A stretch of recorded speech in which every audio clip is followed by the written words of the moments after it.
परं ब्रह्म दीपं ज्योति जनार्दन दीपं ज्योति हरति पापं दीपं ज्योति नमस्तुते शुभं करोतु कल्याणं आपदं शुभ संपदा द्वेष बुद्धि विनाशाय आत्मज्योति नमस्तुते आत्मज्योति प्रदीप्ताय ब्रह्मज्योति नमस्तुते ब्रह्मज्योति प्रदीप्ताय गुरुज्योति नमस्तुते ओम नीलाचलनिवासाय नित्याय परमात्मने ओम जकारस्य जगन्नाथ गकारस्य बलभद्र भद्रालकार भावेन थकारस्य सुदर्शन ओम कालिंदित विपिन संगी तगरवो मुदाभिरिनादिपदन कमल स्वाद मधुपा रमा शंभुर्ब्रह्मा सुरपदपति गणेशा चित्तपदो जगन्नाथ स्वामी नयन पथगामी भवतु मे भवतु मे भवतु मे। तांको बाम पार्श्व करछन्ती भगवान दास महोदय सुदूर पुरी आसी आम सहित जड़ित होइछन्ती।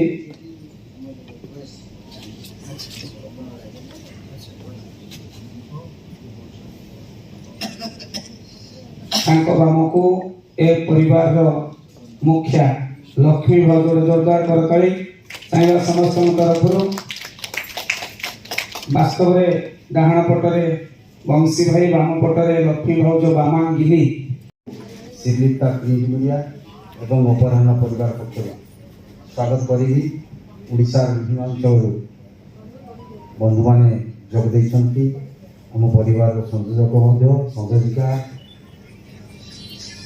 सामान्य लेखक लेखिका समस्त अच्छी मंचरे अच्छी आज उद्घाटक भाव जोग देइछन्ति से होउछन्ति आगे नुहंती ये जो कार्यक्रम चलती अपराह्न राज्य स्तरीय कार्यक्रम जहाँ पाखर ही आरंभ होता बालेश्वर जो अपराह्न साहित्य परिवार थिला साहित्य कार्यक्रम होता उत्सव होता किंतु जे जो दिन तो आम उत्सव से योगदान करछन्ति जो उत्साहित कले से दिन तो बोधे सारस्वत कार्यक्रम आरंभ होता आशीर्वाद शुभेच्छा साहस आमको साहस देइछन्ति से दिन थिले आज मध्य अछन्ति मो परिवार मुरई भई सेवके नहंती समस्ते आपण जानछन्ति ओडिशा तथा भारतवर्ष भारत बाहर सबुठी बाबा बोली परिचित एवं पूर्वतन मंत्री पूर्वतन सांसद एवं प्रवीण वक्ता कवि डॉक्टर प्रसन्न पाचान महोदय अच्छी उपस्थित तीन दिन तले मत कहले बंशी तुम घरे मु तुम घर को जाऊँगी खाइबी लक्ष्मी कह कौन से रोषे करी आम रोषे कर बसलु बाबा आसपारे से पुणी राति कहले ना कहीं सकाल जाऊँगी आम सब रेडी कर रखिलु जलखिया खाइबे किंतु समय है बोधे मु फोन टा उठे पारे कि कौन पलि आसिले दुख रही है पुणी केत जी बाबा कहले ना उत्सव हम उत्सव निश्चित आसुँच अंचल मुख्य अतिथि भाव में जो उपस्थित अच्छा ना खाली शुणी मुझे देखी नी एवं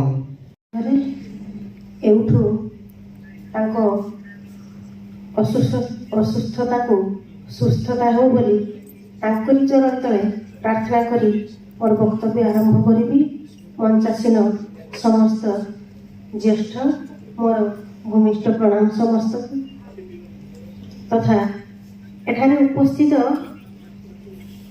अपराह्नर 30 जिला प्रवासी ओडिया संयोजक मैंने कथा पड़ी श्रीलिप्ता कथा ଶ୍ରୀଲିପ୍ତା ଆସୁ ଆସୁ କାହିଁକି ମୋତେ ବହୁତ କଷ୍ଟ ଦେଇଥିଲା। ଯଦିବା ଗୋଟେ ପିଲା ଜନ୍ମ କଲାବେଳେ ମା ଯେତେ କଷ୍ଟ ଭୋଗିଥାଏ, ଜନ୍ମ ହେଲା ପରେ ସବୁ ଭୁଲିଥାଏ, ସେ କଷ୍ଟକୁ ଧରାଯାଏନି। ସିଏ ପେଟରେ ରହିକି ଯେତେବେଳେ କାହିଁକି କେଜାଣି ପିମ୍ପୁଡ଼ିର ଦୁଃଖ ସହିପାରୁନଥିବା ଛୁଆଟା ଏତେ ଦୁଃଖ ଦେଇଗଲା, ସେ କଥା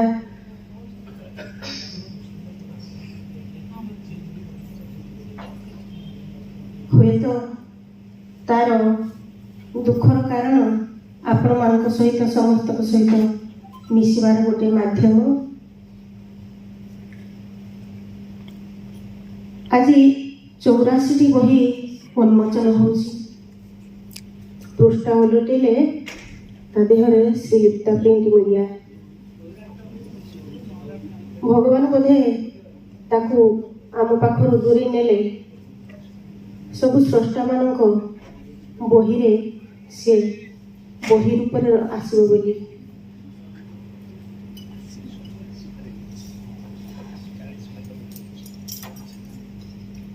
ବାବା ପ୍ରସନ୍ନ ପାଟ୍ଟଶାଣୀ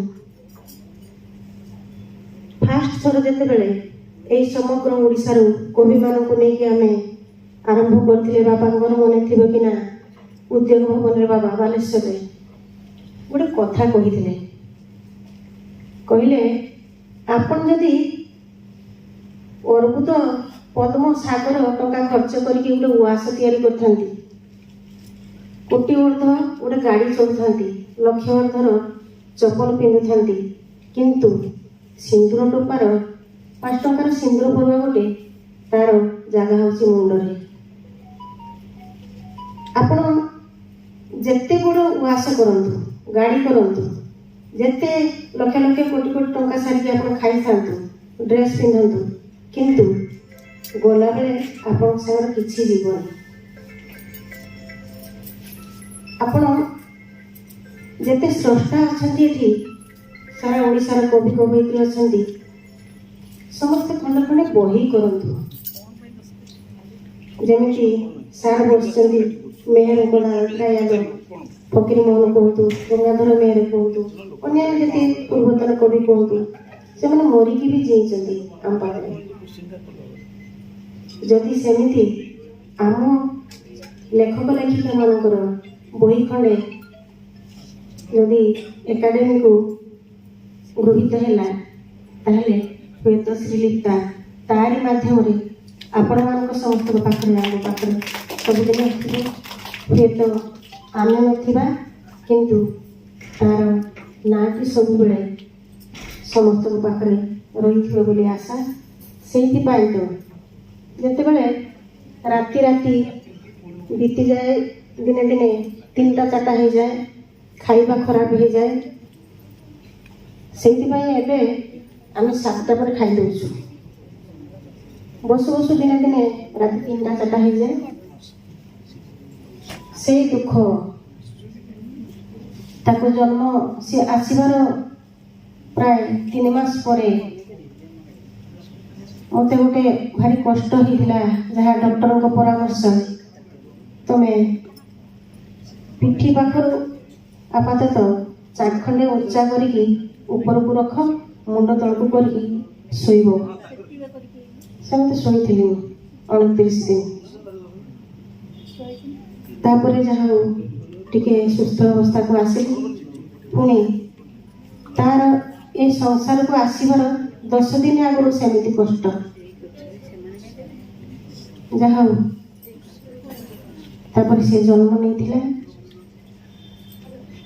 ଏମିତି ତ ସେ କଷ୍ଟ ଆଜି ବୋଧେ ମୋତେ ଖୁସି ଲାଗୁଛି। ସେ କଷ୍ଟରୁ ମୁଁ ଆପଣମାନଙ୍କ ମୁଖର ହସ, ଆପଣମାନଙ୍କ ଉପସ୍ଥିତିରୁ ସେ କଷ୍ଟରୁ ଯେମିତି ମୋତେ ଲାଘବ ଲାଗୁଛି।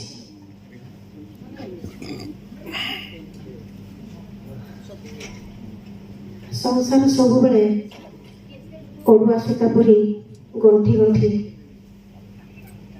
ଅସଜଡ଼ା।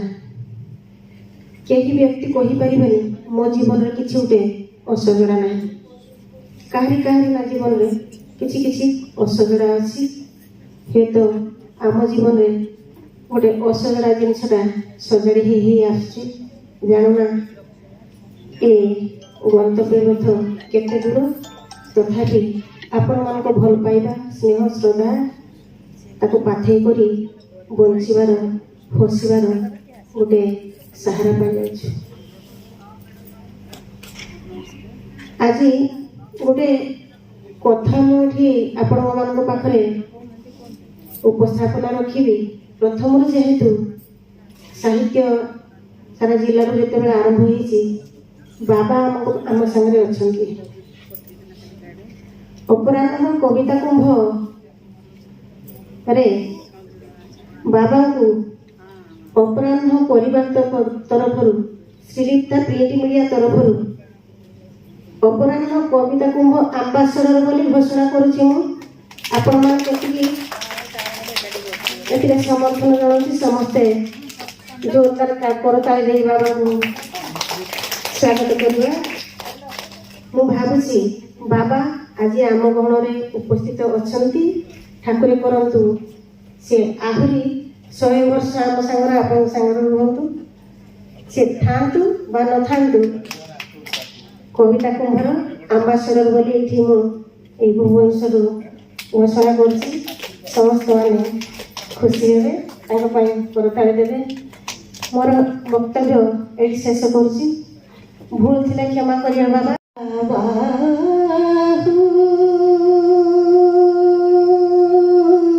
ମୋତେ ଭାରି ଲାଜ ଲାଗେ, ଲାଜ ଲାଗେ। ମଲା ପରେ ମୁହିଁ କେମିତି ମୁହଁ ଦେଖାଇବି ତୁମ ଆଗେ। ମୋତେ ଭାରି ଲାଜ ଲାଗେ, ଲାଜ ଲାଗେ। ମୋତେ ଭାରି ଲାଜ ଲାଗେ, ଲାଜ ଲାଗେ। ମହାବାହୁ ମୋତେ ଭାରି ଲାଜ ଲାଗେ, ଲାଜ ଲାଗେ।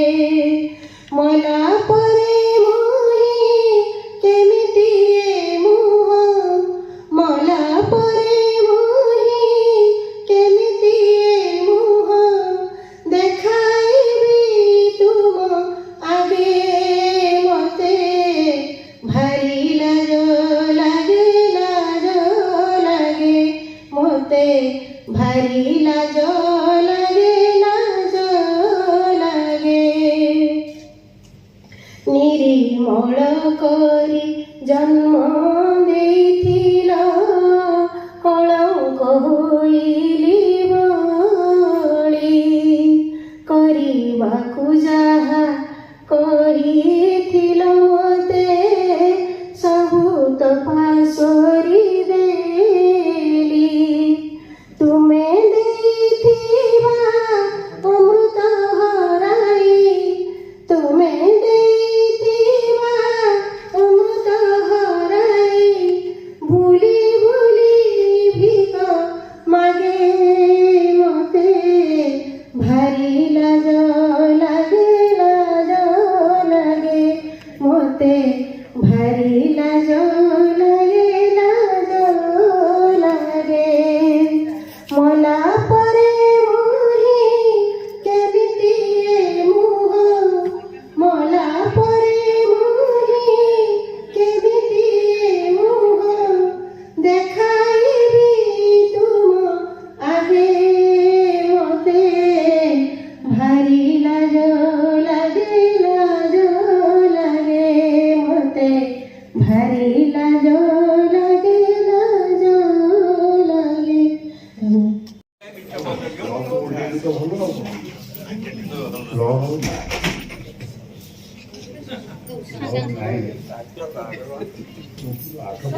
ଭଲ ଚେହେରା ଥିଲା। ନା ଚାରିଥର ବାହାଘର ଭାଙ୍ଗିଲା ପରେ